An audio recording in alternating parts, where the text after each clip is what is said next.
The room was buzzing with laughter, glasses clinking, the warm hum of a corporate dinner where everyone pretended to be relaxed but never really forgot who was watching.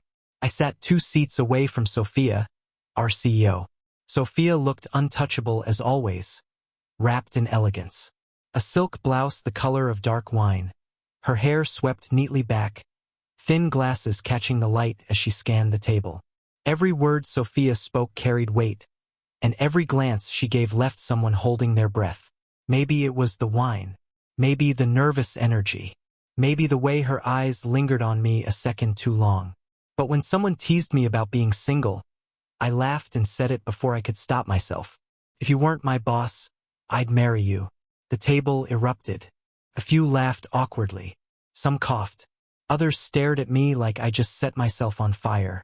My face burned, but I forced a smile, hoping it would pass as nothing but a clumsy joke. And then Sophia moved slowly, deliberately. Sophia leaned across the table. Her perfume slipped into the air, sharp, expensive, dangerous. Her lips curved, her eyes locked on mine. Sophia bent so close I could feel the warmth of her breath on my ear. And then in a whisper meant for me, but loud enough that the room went silent, Sophia said, "Is that a problem?" Every sound died. Forks hovered midair. Conversations froze. Couldn't breathe. The CEO of our company had just turned my joke into something else entirely. Something heavier, sharper, charged. Her lips lingered near my ear for a fraction longer before she leaned back in her chair, her expression unreadable. Sophia sipped her wine as though nothing had happened. The entire table sat in stunned silence until someone laughed nervously, trying to bring the mood back. But the damage was done. I sat there paralyzed, my pulse hammering so hard I thought everyone could hear it. My joke, one reckless sentence, had cracked something open that could never be shut again. All evening I felt her eyes on me, sometimes a flicker, sometimes longer, but always there.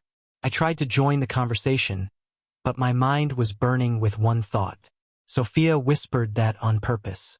Sophia wanted them to hear it. Sophia wanted me to know. When the dinner finally ended, I walked out into the cool night air, hoping it would steady me. Didn't. Her voice haunted me, that whisper replaying over and over. Is that a problem? Back in my apartment, I collapsed on the bed, staring at the ceiling. My phone buzzed with group chat messages, coworkers gossiping already, but I couldn't bring myself to answer. My mind was trapped in the moment when the room froze, when her lips hovered so close, when for one dangerous heartbeat, I thought she might say something even more reckless. Sleep didn't come. Instead, I saw Sophia in my head.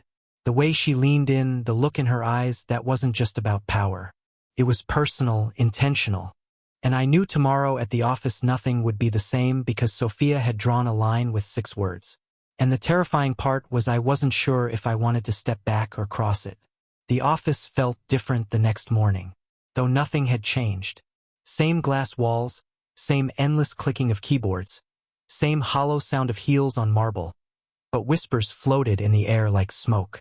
People smiled too knowingly when I walked past, their eyes flicking toward the top floor where Sophia worked.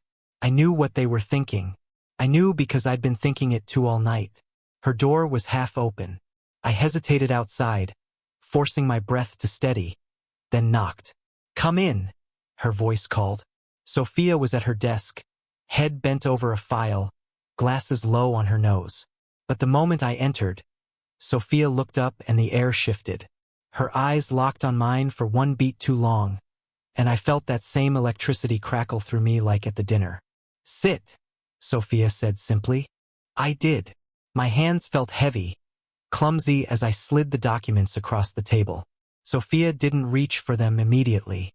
Instead, Sophia leaned back in her chair, studying me with an expression I couldn't read. Half challenge, half curiosity. "You caused quite a stir last night," Sophia murmured. My throat tightened. I was only joking. Her lips curved faintly. "Were you?" The question hung in the room, sharp and dangerous. I tried to look away, but Sophia rose from her chair, circling behind me. I could hear her heels, slow, deliberate, closing the space. My pulse roared in my ears. Her hand touched my shoulder lightly, brushing away invisible lint, but her fingers lingered far longer than necessary. Sophia leaned down, her voice just above my ear. You should be careful what you say in front of everyone. People might start believing you. I turned slightly, and for one dizzying second her face was inches from mine. I caught the warmth of her breath, the faintest trace of her perfume, luxurious, intoxicating. I froze, trapped between moving away and falling into the gravity pulling me closer. Then, as if sensing I might break, Sophia straightened, walking back to her desk as though nothing had happened. We went through the files, but her every movement was calculated, sliding the pen just close enough that her fingers brushed mine when I reached for it, leaning across the desk so that her perfume and the soft fabric of her blouse filled my senses. It wasn't accidental. None of it was. Hours passed like minutes. When I finally glanced at the clock, the office outside was empty, swallowed by dusk.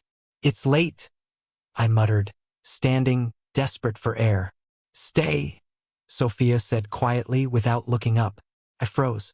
Sophia lifted her eyes, pinning me in place. We're not finished. Her tone wasn't harsh. It was softer, almost coaxing, but it left no room for argument. I sank back into the chair, my chest tight. Sophia closed the last file slowly, then rested her chin on her hand, studying me like she was peeling back layers I didn't know I had. Tell me, Sophia said finally, do you regret what you said last night? The question hit me like lightning. My mouth opened, but no answer came. Her lips curved into the faintest smile, and Sophia whispered almost too softly to hear. I don't. The silence that followed was unbearable, the kind that makes your heart slam against your ribs. Sophia held my gaze steady, unblinking, as if daring me to cross the line. And in that moment I realized Sophia already had. The night after that long day at the office, I barely made it up the stairs before I heard her voice. Isabella. Isabella was leaning against her doorframe, casual yet deliberate, as if she'd been waiting. The dim hallway light caught her hair, and her smile had that teasing sharpness I had learned to be wary of. Rough day? Isabella asked, tilting her head. I tried to laugh it off. Something like that. Isabella stepped closer, lowering her voice until it felt too intimate for the hallway. I saw the way Sophia looked at you yesterday. You think the whole office didn't notice? My chest tightened. I opened my mouth to deny it, but nothing came out. Isabella smirked as if she had caught me in a lie I hadn't even spoken. Come on, Isabella said softly, brushing past me so that her shoulder grazed mine. One glass of wine won't kill you. I should have said no. I should have gone inside and locked the door, but instead I followed. Isabella's apartment was warm. The lights dimmed to a soft glow. Isabella poured 2 glasses of red wine, her movements unhurried, deliberate. When Isabella handed me mine, her fingers lingered against my skin just a second too long. We sat at her small kitchen table, closer than necessary. Isabella swirled her glass, watching me instead of the wine. You know, Isabella said finally, you're walking on fire. That kind of woman. She's not safe. It's not what you think, I muttered. Isabella's laugh was quiet, almost cruel in how knowing it sounded. Oh, it's exactly what I think, and you know it too. Isabella leaned in, and I found my eyes drifting where they shouldn't. Isabella noticed, of course, and her smile sharpened. Let me ask you something, Isabella whispered. If you had to choose her or me. The words hit like a trap. My pulse quickened. The room suddenly too small. Isabella's hands slid across the table until her fingers hovered just above mine. Not touching, just close enough that I felt the heat. I couldn't answer, my throat locked. You can't sit on the fence forever, Isabella murmured. Not with Sophia watching you the way she does. Isabella's gaze burned into me, daring me to respond, daring me to admit what even I hadn't yet confessed to myself. And then my phone buzzed violently on the table. The screen lit up and my stomach dropped.